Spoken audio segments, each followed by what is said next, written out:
أعوذ بالله من الشيطان الرجيم بسم الله الرحمن الرحيم يا أيها الذين آمنوا إن تتقوا الله يجعل لكم فرقانا ويكفر عنكم سيئاتكم ويغفر لكم والله ذو الفضل العظيم۔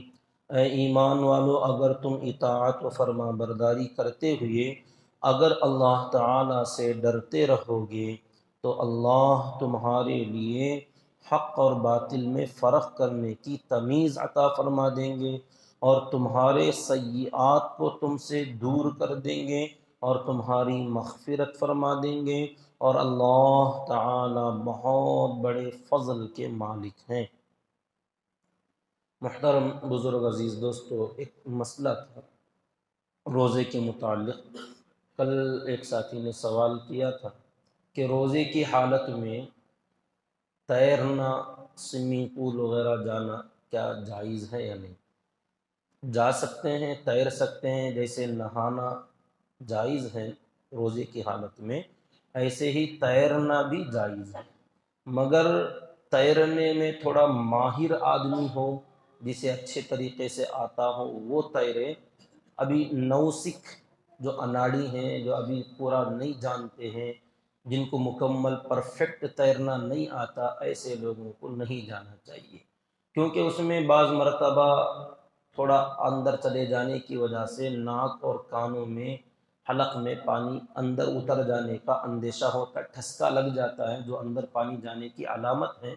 اگر ایسے چلا گیا تو روزہ ٹوٹ جائے گا۔ اگر پانی چاہے وہ بائی مسٹیک ہی کیوں نہ ہو، چوک ہو گئی، اس کے اندر خطا ہو گئی، امت میں بھول معاف ہے، چوک معاف نہیں ہے۔ لوگوں نے اس کو دونوں کو ایک کر دیا، بھول چوک معاف، بھول چوک معاف۔ یہ بھول جو ہوتی ہے، نسیان، آدمی کو یاد نہیں رہتا کہ میرا روزہ ہے، میں کیا کر رہا ہوں، بھول کر کوئی کام کر دیتا ہے۔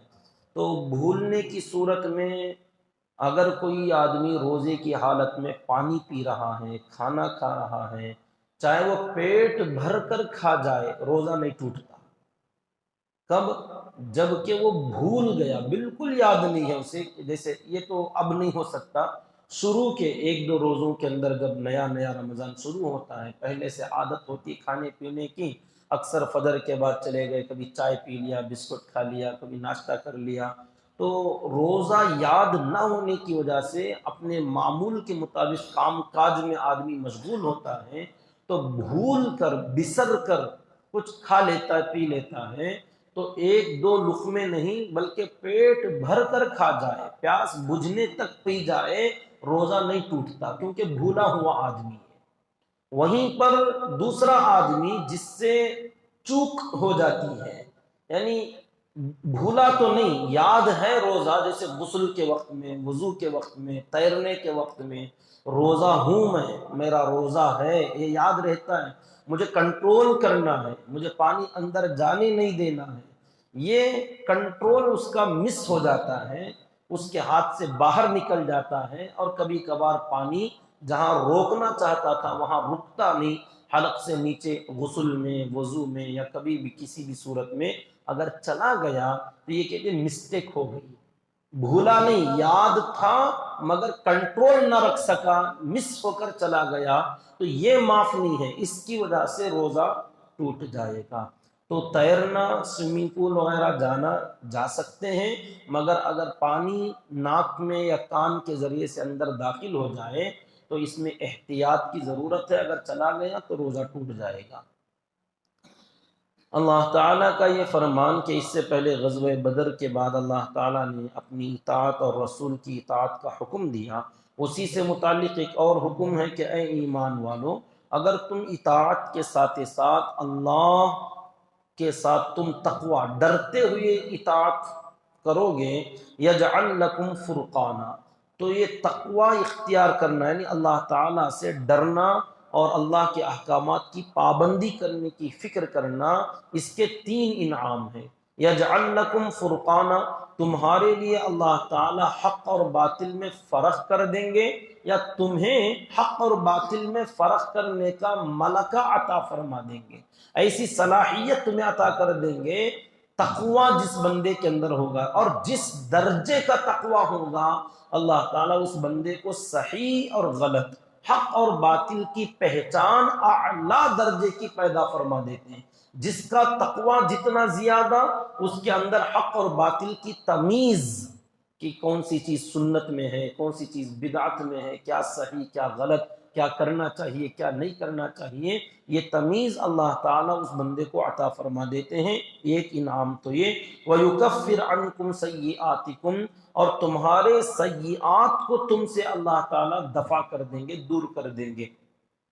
مطلب جو سیئات ہوتے ہیں، جو ذنب کھلے عام گناہ سے بھی کم درجے کے ہوتے ہیں، ایسے سیئات کو تم سے اللہ تعالیٰ ہٹا دیں گے، دور کر دیں گے۔ اس کے دو معنی ہیں۔ ایک معنی تو یہ کہ جو پہلے ہو چکے ہیں ایسے کام، اللہ تعالیٰ ان کو ڈیلیٹ کر دیں گے، ختم کر دیں گے، اور آئندہ کے لیے جب بندہ تقوی اختیار کرتا ہے تو اللہ تعالیٰ ایسے چھوٹے موٹے سیئات کرنے کی جگہ پر یبدل اللہ سیئاتکم حسنات، اس کے ان سیئات کی جگہ پر اللہ تعالیٰ اسے حسنات کی توفیق دے دیتے ہیں۔ جب جب بندہ تقوی اختیار کرتا جائے گا، جیسے جیسے تقوی شعار زندگی میں آدمی آگے جائے گا، اس کے جو سیئات کا روٹ تھا اللہ اسے حسنات کے روٹ میں تبدیل فرما دیں گے۔ وہ بھلائیوں کے اچھے کاموں میں کرتا ہوا آگے بڑھے گا، اور جو پہلے ہو گئے ہیں وہ تم سے یکفر، دور کر دیے جائیں گے۔ وَيَغْفِرْ لَكُمْ، اور تیسرا انعام تقوی کا یہ ہے کہ تمہاری مغفرت ہو جائے گی۔ تمہارے وہ جو بھی گناہ تھے اس سے پہلے کے، چاہے وہ صغیرہ کبیرہ، ہر قسم کے، تقوی کی برکت سے اللہ تعالیٰ تمہاری معافی کا اعلان فرما دیں گے۔ یہ تین انعام تو پکے ہیں۔ یجعل لکم فرقانا، کہ حق اور باطل میں فرق کی تمیز دیں گے تمہیں، اور تمہارے سیئات کو حسنات سے بدل دیں گے، اور تمہاری مغفرت فرما دیں گے۔ واللہ ذو الفضل العظیم، اور اللہ تعالیٰ تو فضل عظیم کے مالک ہیں۔ بہت بڑا فضل اللہ تعالیٰ کے یہاں ہے۔ دنیا میں بقدر عمل اس کی جزا دی جاتی ہے، جتنا عمل لوگ کریں گے اس کے برابر اس کی جزا، اس کا انعام، اس کی سیلری طے کی جاتی ہے۔ اللہ تعالیٰ نے فرمایا ہم تو بہت بڑے فضل والے ہیں، یہ تین چیزیں تو ضرور دیں گے، اس کے علاوہ ہم اپنے فضل سے کس کو کیا دینے والے ہیں وہ ہم جانتے ہیں، اور مزید ہم عطا فرما دیں گے۔ وَإِذْ يَمْكُرُ بِكَ الَّذِينَ كَفَرُوا لِيُثْبِتُوكَ أَوْ يَقْتُلُوكَ أَوْ يُخْرِجُوكَ۔ اللہ تعالیٰ کے انعامات میں سے ایک انعام ایمان والوں پر یہ بھی ہے۔ انعام ایمان والوں پر ہے، یاد کیجئے اور اپنی امت کو کہیے، اس واقعے کو یاد کرتے رہیں جب کہ کافروں نے، مکے کے کفار نے آپ کے ساتھ منصوبہ بندی کی۔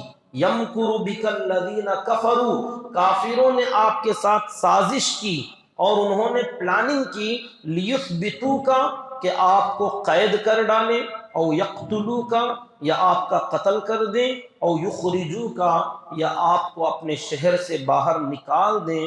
وَيَمْكُرُونَ وَيَمْكُرُ اللَّهُ، وہ کافر لوگ منصوبہ بنا رہے تھے اور ادھر اللہ نے بھی منصوبہ بنایا۔ واللہ خیر الماکرین، اور اللہ تعالیٰ تو بہترین منصوبہ بنانے والے ہیں۔ یہاں ایک انعام پوری امت پر بلکہ پوری دنیا کے انسانوں پر اللہ تعالیٰ کا احسان یہ ہے کہ اللہ تعالیٰ نے اپنے نبی کی حفاظت فرمائی۔ نبی کی حفاظت پوری دنیا پر انعام ہوا۔ کیسے؟ اگر اللہ نہ کرے کچھ ہو جاتا اپنے نبی کے ساتھ تو اس کا وبال جو آنا تھا پوری دنیا کی تباہی کی شکل میں آ جاتا۔ تو وہ سازش کیا تھی، منصوبہ کیا تھا؟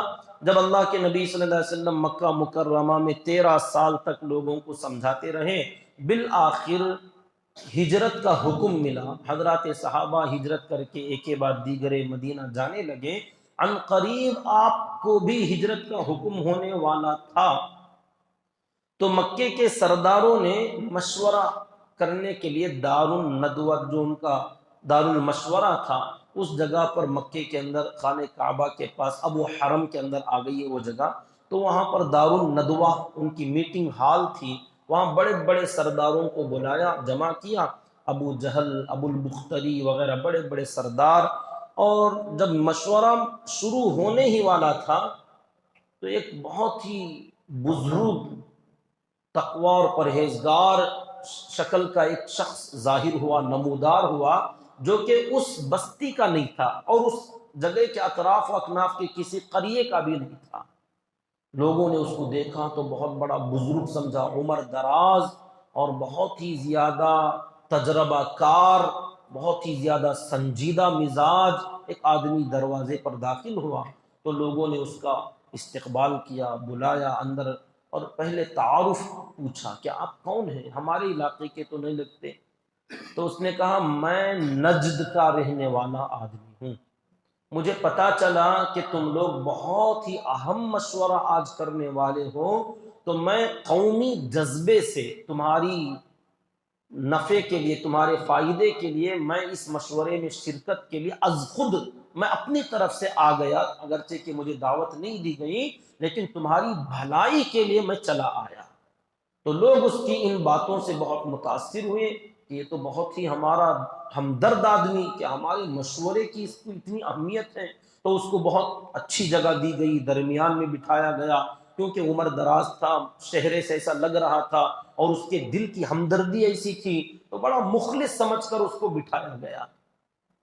اب مشورہ شروع ہوا کہ بھئی ایک ہی بات پر ہم کو مشورہ کرنا ہے، وہ یہ کہ ہم دیکھ رہے ہیں کہ یہ نیا نیا دین میں آنے والے مسلمان ایک ایک کر کے مدینہ جا رہے ہیں، اور وہاں ہم نے سنا کہ وہاں کے لوگوں نے بہت ساتھ دینا شروع کیا اور وہاں والے سب یہ دین میں داخل ہوتے جا رہے ہیں، تو ان کی طاقت بڑھتی جا رہی ہے. تو یہ ابھی نبی تو یہی ہیں، یہ گئے نہیں، تو ان کا کیا کرنا چاہیے، ان کے ساتھی تو بہت سارے چلے گئے، تو ان کے ساتھ کیا کیا جائے. تو ابو البختری نے اپنی رائے دی، کہا میرے خیال سے ان کو بیڑیوں میں جکڑ کر قید کر دینا چاہیے، ہاتھ اور پیروں میں بیڑیاں ڈال دیں اور ان کو لپیٹ کر بیڑیوں کے اندر ایک چھوٹے سے کمرے کے اندر قید میں ڈال دیں، تاکہ وہ اسی حالت میں تڑپ تڑپ کر مر جائیں. اعوذ باللہ من ذالک. اپنے نبی پاک صلی اللہ علیہ وسلم کے بارے میں مشورہ ہو رہا تھا. تو لوگوں نے، بہت سارے لوگوں نے تائید کرنا شروع کیا. تو یہ جو سنجیدہ بیٹھا ہوا تھا بزرگ، اس نے سر ہلایا، کہا نہیں، یہ بالکل مناسب رائے نہیں ہے. لوگوں نے پوچھا کیا قباحت ہے، کیا خرابی ہے اس میں، کیا ہوگا ایسا کریں گے تو؟ کہا تم نے سنا نہیں ان کے ساتھی کیسے شیدائی ہیں، ان کے اوپر اپنی جانیں کھیل جائیں گے، فدا ہو جائیں گے جب ان کو پتا چلے گا کہ ان کے نبی کو قید میں ڈالا گیا.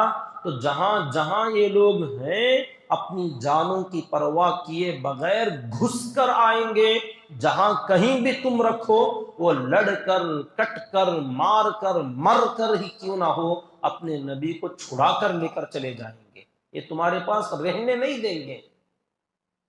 تب لوگوں نے کہا ہاں یہ بات بھی ہے، ان کے ماننے والے ان کے بہت دیوانے ہوتے ہیں، ہم نے خود دیکھ لیا کتنا ستایا، وہ دین چھوڑنے کو تیار نہیں، اپنے نبی کو کیسے چھوڑ دیں گے، ہاں بھئی یہ تو نہیں ہو سکتا، بہت بڑا خطرہ، خون خرابہ ہو جائے گا مکے میں.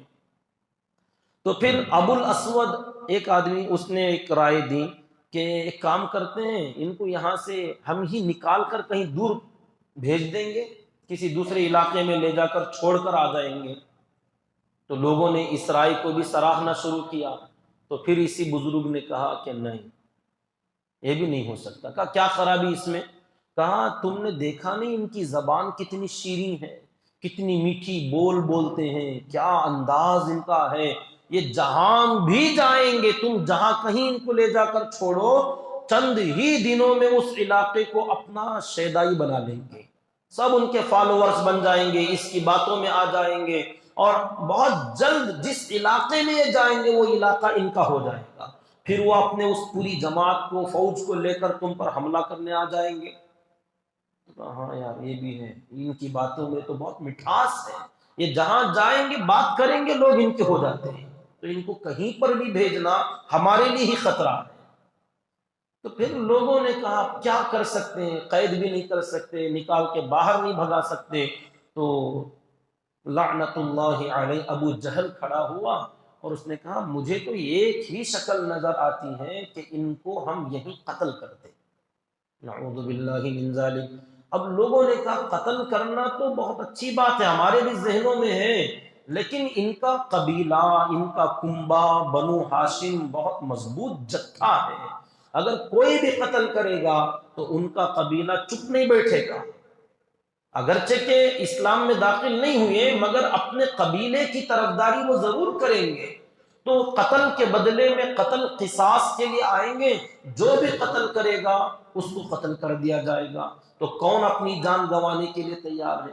یا اس کے پورے قبیلے سے ان کے قبیلے کو لڑنا پڑے گا، دشمنی مول لیں گے، ایک بہت بڑی جنگ چھڑ جائے گی، تو یہ قتل کرنا کوئی آسان کام نہیں ہے۔ تو ابو جہل نے کہا، اور یہ جو بزرگ بیٹھا ہوا تھا یہ اصل میں ابلیس تھا، شیطان تھا، جو اس مشورے میں اس شکل میں آیا ہوا تھا نجد کے علاقے سے، وہ اپنے آپ کو بتا رہا تھا۔ اس نے کہا ہاں میرے بھی خیال میں یہی رائے مناسب ہے۔ تو لوگوں نے کہا اس کا طریقہ کار کیا ہوگا؟ تو ابو جہل نے کہا یہ ایک دو آدمی اگر قتل کریں تو قصاص کی بات آئے گی نا، کہ ایک قبیلے والے نے فلاں لڑکے نے فلاں نوجوان نے مارا تو اس سے بدلہ لیں گے، اس قبیلے سے دشمنی ہوگی۔ تو ایک بہترین منصوبہ پلاننگ کرتے ہیں کہ ہمارے جتنے قبائل ہیں ہر قبیلے میں سے ایسے نوجوانوں کو سلیکٹ کریں، چنیں گے جو اس کام کے لیے تیار ہوں گے، ہم ابھاریں گے، ہر قبیلے کا ایک ایک نوجوان آئے اور بہترین تلوار اور ہتھیار ان کو دے دیا جائے اور سب مل کر ایک ساتھ حملہ کریں۔ اس سے کیا ہوگا؟ خاندان قریش کو، بنو ہاشم کو یہ ہمت نہیں ہوگی کہ پورے قبیلوں سے لڑائی مول لیں، ایک دو سے لڑ سکتے ہیں، سب سے لڑنا ان کے بس کی بات نہیں ہوگی۔ تو پھر کیا ہوگا؟ قصاص کا مطالبہ نہیں کریں گے کہ اس کے بدلے میں کس کو، ہر بندے نے مارا تو پھر کس کو بدلے میں قتل کریں گے؟ تو ایک ہی شکل باقی رہے گی کہ دیت، خون بہا، یہ ایک آدمی کو قتل کرنے کا جو بدلہ ہوگا وہ مطالبہ کریں گے، تو ہم دے دیں گے، 100 اونٹ ہیں تو ہر قبیلے کا افراد مل کر ایک ایک دو دو اونٹ ڈالیں گے اور دے دیں گے، ہمیشہ کے لیے اس سے نجات پالیں گے۔ تو سب نے کہا ہاں یہ ہو سکتا ہے، سب مل کر ماریں گے اور سب مل کر بدلے میں فدیہ دے دیں گے۔ تو اب نہ قصاص کا مطالبہ ہوگا، نہ لڑائی جھگڑا ہوگا مکے میں، تو اور بڑے آسانی کے ساتھ ایک ایک دو دو اونٹ ایک ایک قبیلے والے دے دیں گے سب مل کر چندہ کر کے، تو اب معاملہ حل ہو جائے گا، مصیبت سے چھٹکارا پا جائے گی پوری قوم۔ تو اللہ تعالیٰ نے فرمایا یاد کرو اس واقعے کو، یمکر بک الذین کفروا، کہ یہ کافر لوگ آپ کے بارے میں منصوبہ بنا رہے تھے، پلاننگ ہو رہی تھی، کیا؟ لیثبتوک، کہ آپ کو قید میں ڈال دیں، او یقتلوک، یا آپ کو قتل کر ڈالیں، او یخرجوک، یا آپ کا اخراج کر دیں، شہر بدر کر دیں، وَيَمْكُرُونَ، وہ سب مل کر منصوبہ بندی کر رہے تھے، سازش کر رہے تھے، وَيَمْكُرُ اللَّهُ، ادھر تو ان کا یہ مشورہ تھا اور ادھر سے اللہ تعالی نے بھی ایک منصوبہ تیار کر دیا۔ مکر، یہ مکر مذموم اور مکر ممدوح، ایک اچھا ایک برا، منصوبہ بندی جو پلاننگ ہوتی ہے، پلاننگ اکثر و بیشتر بری لوگ کرتے ہیں سازش کرنے کے لیے، اور کبھی کبھار اچھی پلاننگ، منصوبہ بنانا، سوچ و بچار کرنا، یہ دونوں معنوں میں ہوتا ہے۔ اللہ تعالیٰ کے لیے سیاق و سباق، جب آگے پیچھے کے حالات ملائیں گے، الفاظ ملائیں گے، تو ایسے وقت میں اللہ تعالیٰ کی طرف مکر کا اس کی نسبت کی جائے گی، منسوب کیا جائے گا، تو یہ مکر ممدوح ہوگا، کہ ان کے مکر مذموم کے مقابلے میں اللہ کا مکر ممدوح، کہ بری سازش کے بدلے میں، برے منصوبے کے بدلے میں اللہ تعالیٰ نے اچھا منصوبہ تیار کیا۔ واللہ خیر الماکرین، اور اللہ تعالیٰ تو تمام منصوبہ بنانے والوں میں سب سے بہترین منصوبہ بنانے والے ہیں۔ اب اللہ سے بہتر کون بنائے گا؟